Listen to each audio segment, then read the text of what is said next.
We're at a very strange juncture. We're in the aftermath of an enormous financial crisis. At the same time, there are a series of social movements developing very fast to do with the growth of new technologies, of the IT revolution. Jobs are just disappearing. There's a sense of insecurity, which is actually not to do with the traditional assumptions about capitalism. We've seen the deregulation of the banks, the movement of the right wing in the Labour Party to ascendance in Labour. One of the consequences of the rise of Tony Blair and Mandelson was a almost evacuation of political space.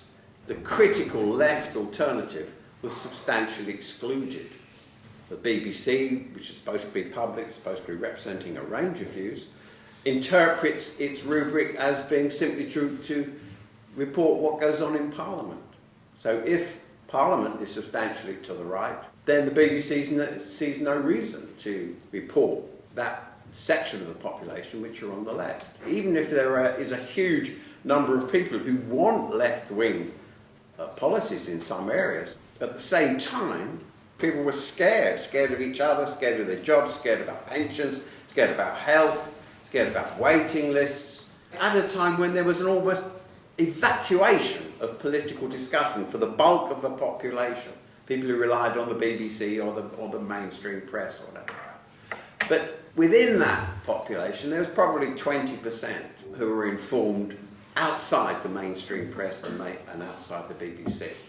And those people are using social media, they're using different kinds of websites, they're communicating with each other. And that's a phenomenon we saw here in the independence referendum.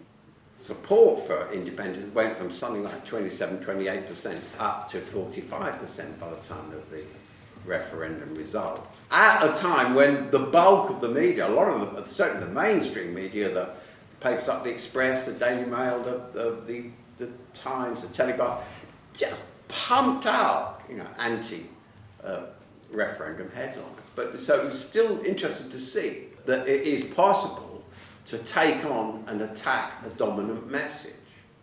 It is possible to develop alternative media for that group of people that are not primarily informed by the mainstream media. But that still leaves us with a big problem. What do we do about the rest of the population, if you want, who are still reading the Daily Express, the Daily Telegraph, or watching the BBC?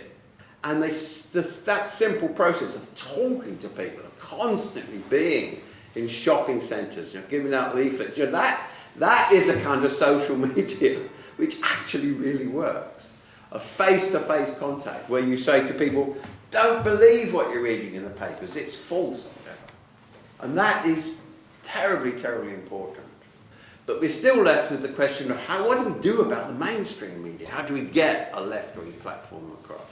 Some of the mainstream media will come round to your side. I mean, something like the Daily Mirror is selling to a working-class, traditional left-wing Labour voting audience. But another issue for us here is how do we use the media? Because there are an enormous amount of small platforms in local news, local radio, in phone-in programmes, letters. Get on and criticise, argue, say what we're being told is lies. Most people in Britain want wealth taxes. The great majority want the railways nationalised.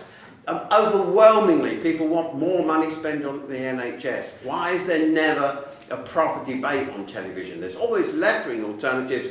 When are you going to put it on? Attack them. Because it's our media. We own the BBC. Get on it and insist that our views are heard.